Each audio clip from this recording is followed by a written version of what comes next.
Olá, este é o programa Não É Bem Assim, com Dora Kramer.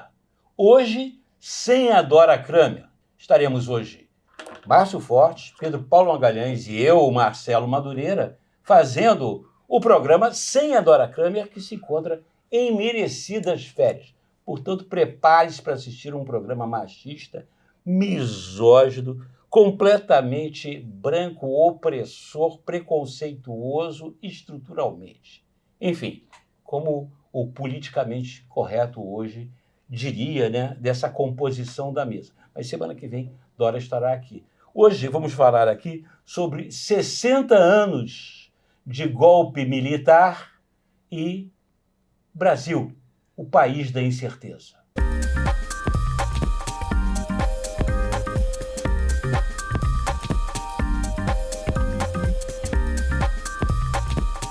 Bom, 60 anos de golpe militar, meus amigos. E o governo, o Poder Executivo, o presidente Lula, recomendou que não houvesse nenhum tipo, não é celebração, não é comemoração, mas que não houvesse nenhum discurso a favor, nem contra, enfim, nenhuma manifestação oficial sobre essa data redonda desse momento histórico, né, do Brasil, em que, no meu ver, no meu entendimento, até hoje não foi convenientemente analisado e discutido.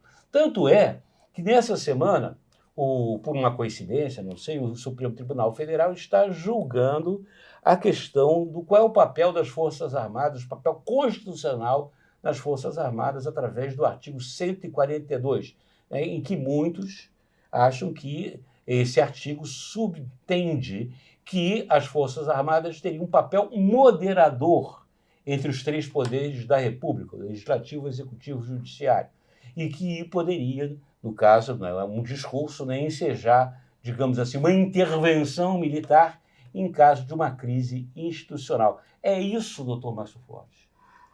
Vamos lá.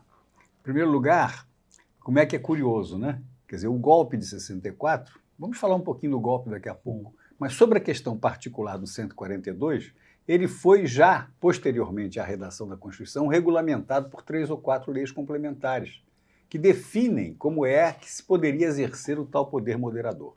Não seria jamais por iniciativa das próprias Forças Armadas, que é o que faz a marca.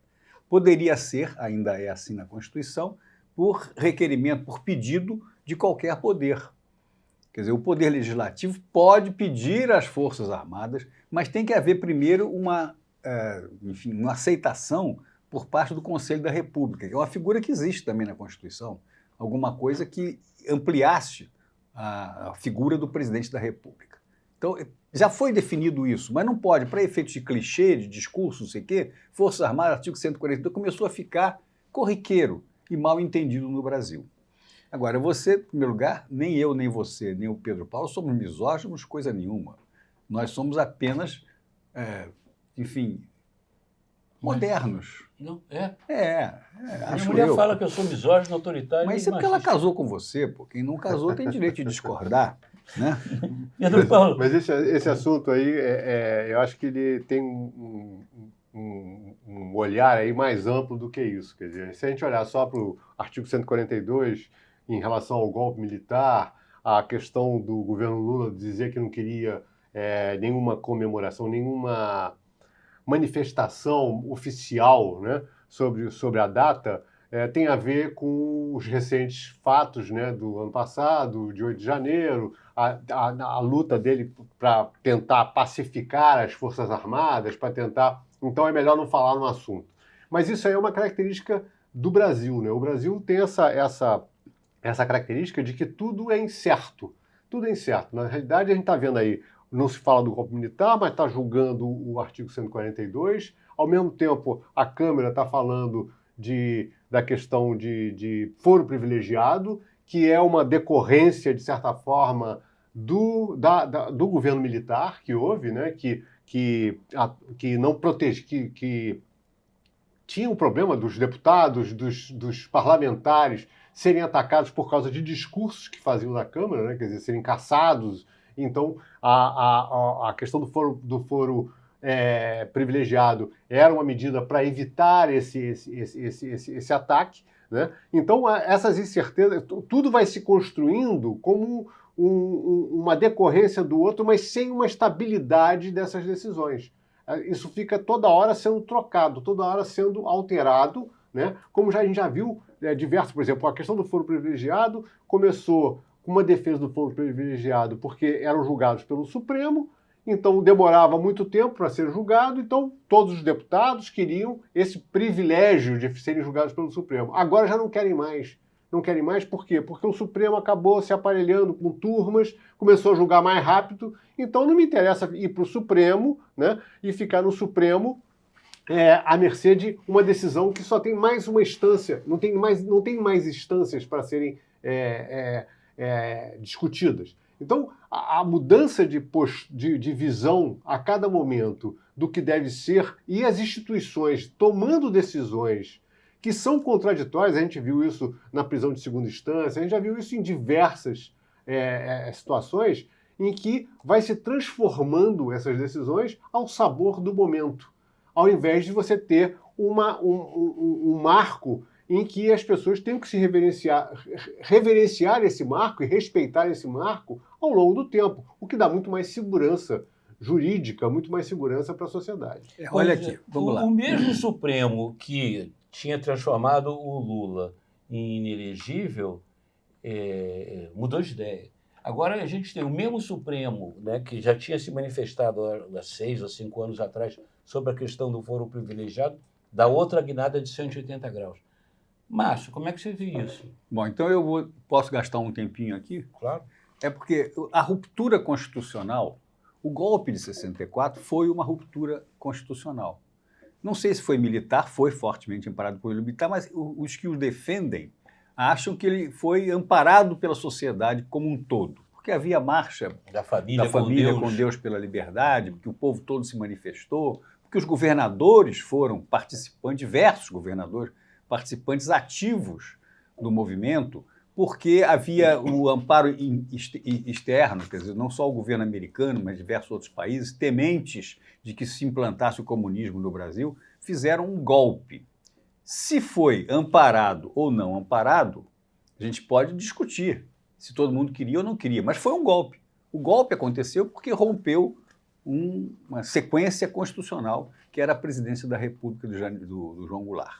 Tá bem. Então, a partir daí, dá uma insegurança muito grande. Os civis, que inicialmente apoiaram tanto o golpe, em seguida foram aniquilados por um daqueles AI-5, quer dizer, o Juscelino, o Carlos Lacerda, enfim, todos eles passaram a ser adversários do governo federal quando o que foi proposto inicialmente não foi cumprido.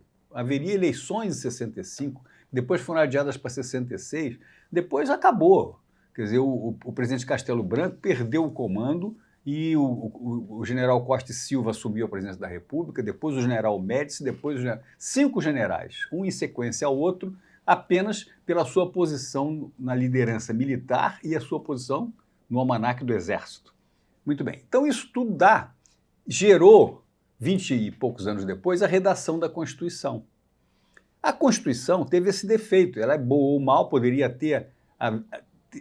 até ter acontecido uma reforma constitucional, mas ela foi muito marcada pela lembrança recente dos anos militares. Aí acontecem essas coisas todas. Quer dizer, o foro privilegiado é uma delas. A questão da segurança pública é muito importante porque nos governos militares, as polícias militares eram subordinadas ao Exército. O comandante da Polícia Militar não era indicado pelo governador, era indicado pelo comandante do Exército. Então, tudo isso aí foi o contraponto redacional, não é? O contraponto foi que a segurança pública não é mais federal, agora é estadual. Pronto, isso aí está na Constituição, mas como contraponto à situação anterior. Assim, houve diversas coisas. E aí, enfim, o governo militar nos deram alguns legados perversos. Por exemplo, os consequentes do pacote de abril. Vocês se lembram disso?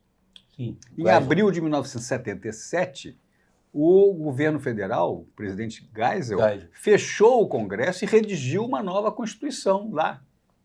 E nessa nova Constituição, criaram-se 5 novos estados, que eram os antigos territórios federais, e dobrou-se de 4 para 8 o número mínimo de deputados por estado.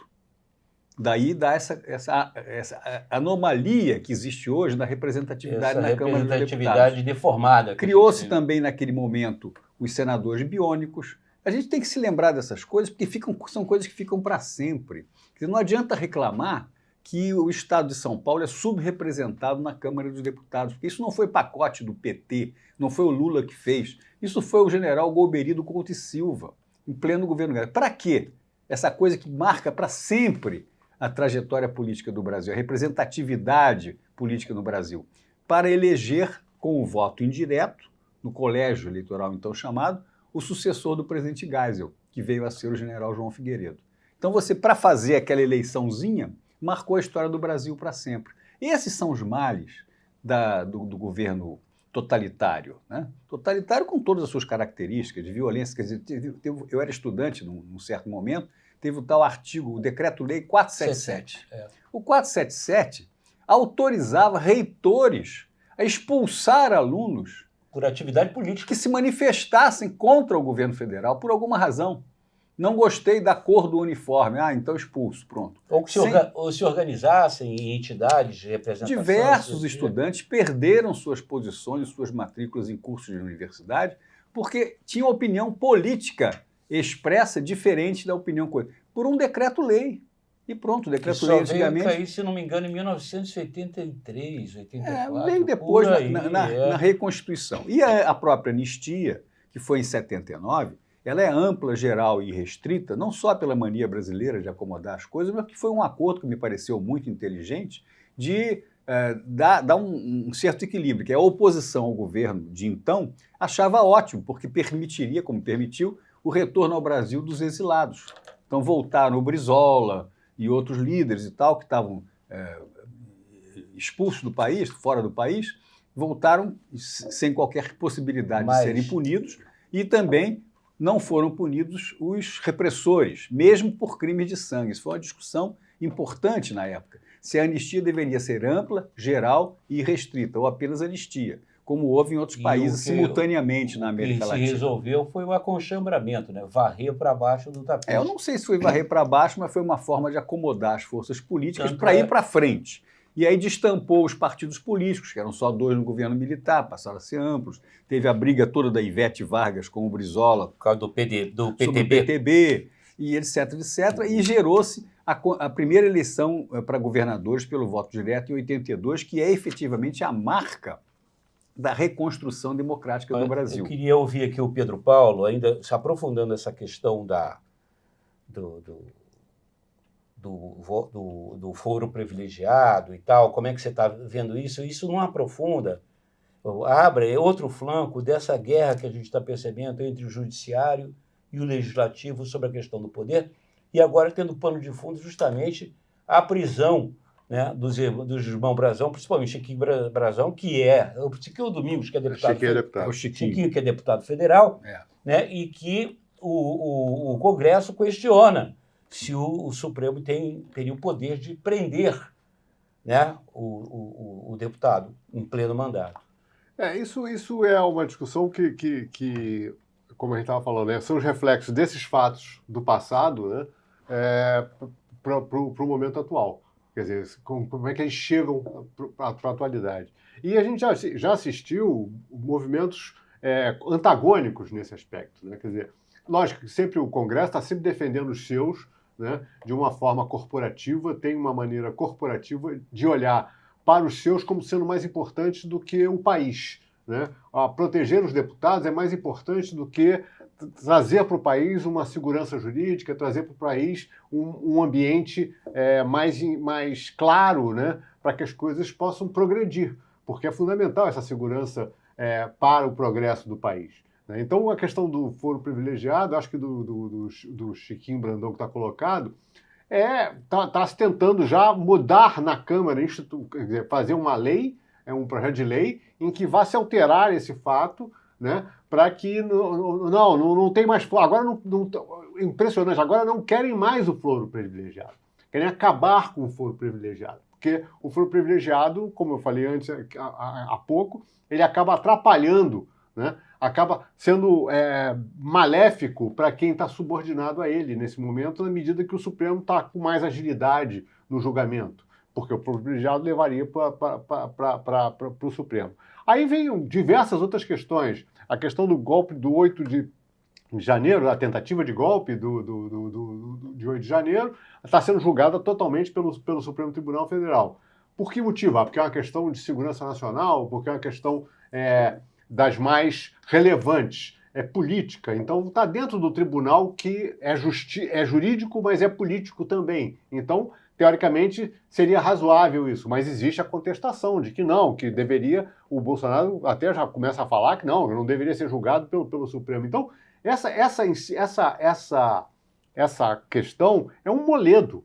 É uma coisa que não tem um rumo certo. A cada momento, tanto o Supremo quanto o Congresso deixa correr até o extremo, aí resolve julgar, fazer valer alguma posição, e o Supremo tem, na realidade, dirimido questões que ele acaba sendo provocado. Né? Por quê? Porque não há decisões em relação a isso dentro do Legislativo. Então essa questão do foro vem pendulando aí, né? Em vários processos. A cada processo a gente vê um encaminhamento diferenciado, diferente, não é o mesmo o tempo todo, o que gera uma séria dúvida em relação a isso. Agora, isso vai determinar que o Chiquinho Brandão seja caçado ou não? Brasão. Não, o que eu fico pensando é o seguinte, a gente vê, né, como eu falei, o Lula era inelegível, né, e hoje é presidente da República. O Bolsonaro hoje é inelegível. Você não pode dizer, né, que daqui a 2 anos ele continue inelegível.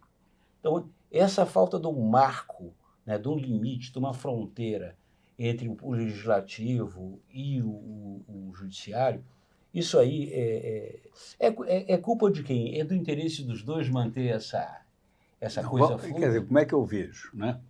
Em primeiro lugar, o Lula a inelegibilidade do Lula é diferente da inelegibilidade do Bolsonaro.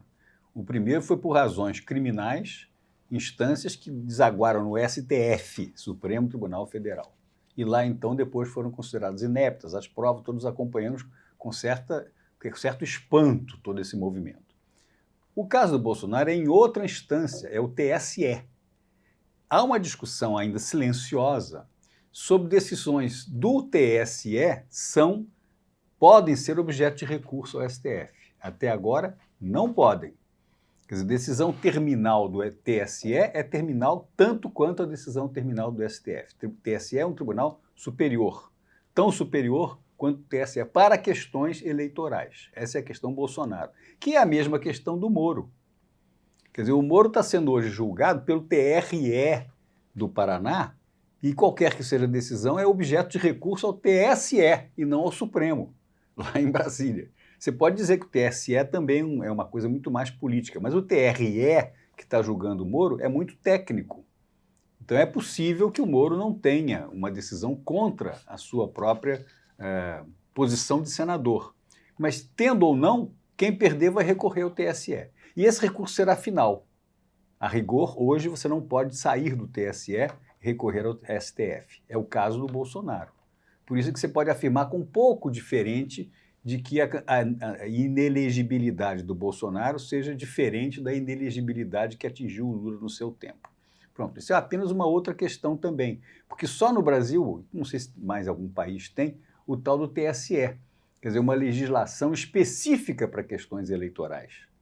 Eu acho sadio, eu acho positivo, porque a eleição é a coisa mais importante que tem, é o que delimita os limites do poder, tanto do legislativo quanto do executivo. Assim é. E daí, num país presidencialista como o Brasil, é o presidente da República que indica ministros do Supremo Tribunal Federal, é o presidente da República que isoladamente indica embaixadores, quer dizer, tem uma força enorme que em alguns outros países não existe. Mas, de qualquer forma, se é assim no Brasil, isso é parte do seu quadro de dificuldades do entendimento das questões, que são políticas, mas também são técnicas. Tem exemplos bobos que atrapalham muito o Brasil. Por exemplo, a legislação trabalhista. Tem uma justiça própria, Tribunal Superior do Trabalho. Não é? Quer dizer, você sabia que as decisões do Tribunal Superior do Trabalho também não podem ser objeto de recurso ao STF? Isso eu não sabia. Pois então, é um tribunal superior, tanto quanto o TSE. Né? Quer dizer, é um caminho diferente, é um caminho diferente para as questões que envolvem as relações do trabalho, que vem lá do tempo do Getúlio Vargas e tal, fica mal definida. Aí vem o Congresso e muda a legislação trabalhista, como fez sadiamente, alguns anos atrás, é uma coisa espetacular, e agora vem o governo do PT querer questionar. Por uma questão menor, quer saber se tem imposto sindical ou não tem imposto sindical. Quer dizer, tudo isso aí é a chamada insegurança, não é? Quer dizer, o maior adversário da ação positiva na área econômica do governo Lula, que é conduzida pelo ministro Haddad, é do próprio PT, que não olha para si próprio em momentos atuais, mas fica olhando para trás o tempo todo. Seria bom de se aprofundar um pouco nesse caso do julgamento do Moro e nas consequências, do que ele representa, mas antes, o mais importante disso tudo, eu gostaria de implorar a você, né, que está nos assistindo, de dar agora o seu like, né, o seu positivo, não se esquecer de assinar aqui o nosso canal, né, o canal da Dora Kramer, o Não É Bem Assim, compartilhar entre os amigos, e agora você pode no seu WhatsApp, você colocar lá, né, você pode receber no seu WhatsApp o link para o programa Não É Bem Assim. Semana que vem estará aqui com a Dora Kramer. Basta você colocar lá, né, você dá o reload e coloca lá Não É Bem Assim, você se inscreve automaticamente para receber nossa mensagem.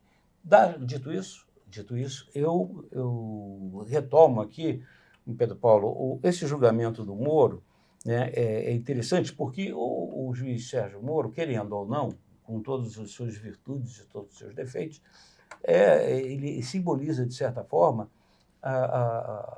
o maior caso de combate à corrupção institucionalizada no Brasil. Essa semana a gente viu nos Estados Unidos e agora na Suíça 2 companhias multadas em centenas de milhões de dólares por causa do petrolão, condenadas pela justiça dos seus países por conta do petrolão e pagando centenas de milhões de dólares de multa, de condenação, enquanto que o juiz Sérgio Moro está sendo julgado, né, lá no Tribunal Regional do Paraná, eleitoral, por conta de ter exacerbado, né, usado o poder econômico na sua campanha. Mas, de certa forma, como pode até parecer do primeiro julgador, do relator, né, não houve essa intenção. O que existe, né, nesse processo todo é uma vingança, uma vendetta, uma forma de, viu, seu Moro, o senhor foi combater a corrupção, caiu no erro crasso, né, de aceitar ser ministro do governo Bolsonaro, então agora vai sentir a rebordosa. Né? Vai ser. Você não acha que isso está por trás?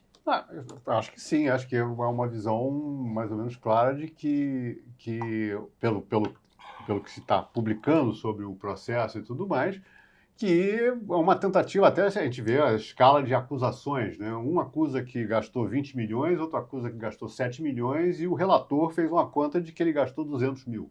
Então, há uma disparidade muito grande dos fatos, né, relatados, para que a gente possa não entender como sendo um aspecto de vingança. Não, já que você combateu a corrupção, que você é esse símbolo, e cometeu o erro de tentar uma carreira política, quer dizer, essa que é o julgamento, ele está sendo julgado por esse pretenso erro de tentar uma carreira política. É isso que tá na mesa, porque o julgamento é no TRE, quer dizer, é sobre a eleição que ele participou, e é meio claro, né, que os 2 partidos que estão acusando a ele é o PT, em função do Lula, né, e o PL, em função do Bolsonaro ter se sentido traído em algum momento, né, pelo próprio Moro, quando saiu atirando do governo, né, até porque foi, de certa forma, bastante desautorizado, né? Ele foi instigado a reagir de alguma forma, porque quem lembra dos fatos, viu que foi um comportamento, independente da briga deles, um comportamento político reprovável, né? Que você vá exigir que quero ter a delegacia tal do Rio de Janeiro para proteger os meus. Quer dizer, esse era um discurso que o Bolsonaro colocou na mesa, o que o Moro teria que reagir mesmo. Acho que é coerente com a trajetória dele que ele tenha reagido, independente de todos os erros que possa ter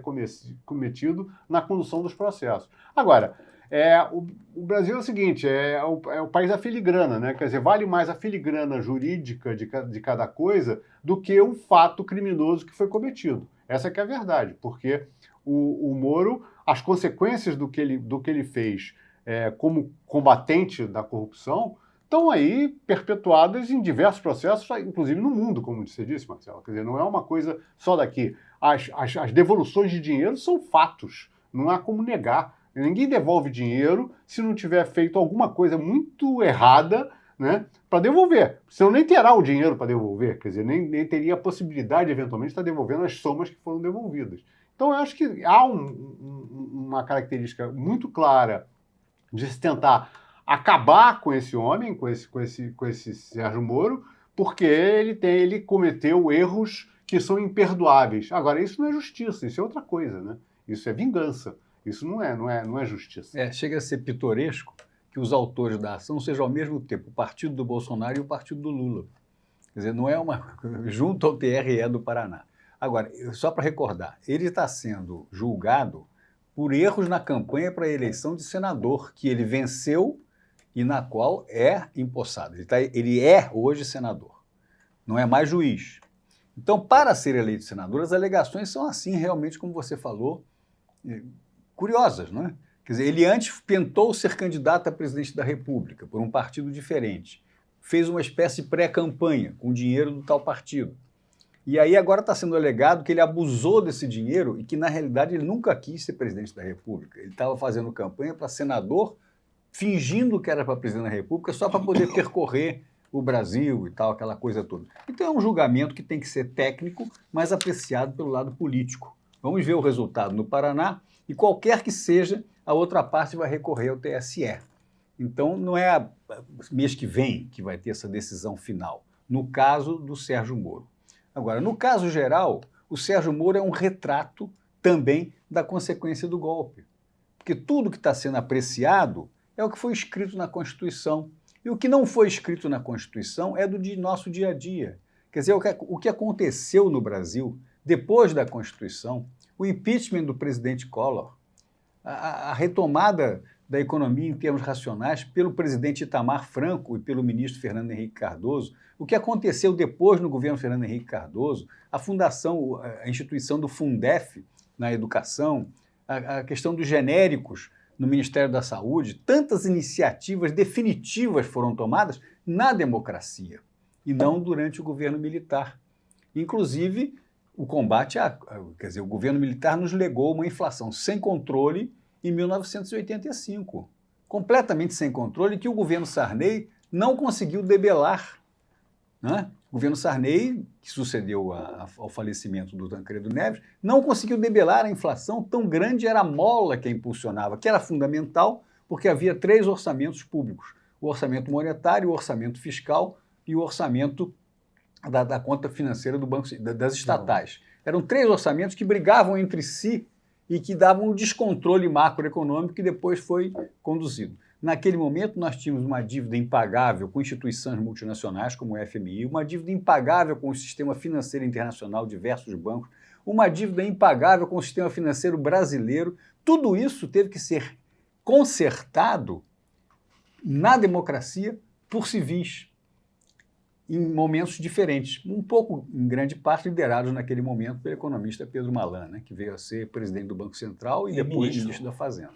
Pois é, são 60 anos de golpe militar e o Brasil continua sendo, talvez tenha sempre sido o país da incerteza. O que me faz pensar, por exemplo, que até o caso que a gente está discutindo nos jornais, né, o caso da Marielle, a vereadora Marielle, do seu motorista Anderson, né, que finalmente se tem os mandantes, se tem os assassinos, se tem tudo mais, mas, né, assim como os fugitivos lá da prisão de segurança máxima de Mossoró, que já estão praticamente há 3 meses, né, livres, leves e soltos, a polícia já desistiu, A justiça já desistiu, né, de procurá-los. Quer dizer, às vezes, ou a maior parte das vezes, a justiça brasileira deixa de julgar a questão de fundo, né, a corrupção, o assassinato, o crime, e julga, na verdade, as tecnicalidades, né, os detalhes que fazem com que aquele processo todo seja inválido, volta tudo a estaca zero, ou seja, varre para debaixo do tapete, não aconteceu nada, ninguém viu nada, e fica tudo como dantes do caixa, né, no quartel de Sérgio Abrantes. Olha, muito obrigado pela atenção de vocês. Semana que vem estaremos aqui com Dora Kramer. E não se esqueçam, mais uma vez, de assinar o nosso canal e compartilhar. Esse foi o Não É Bem Assim. Até semana que vem.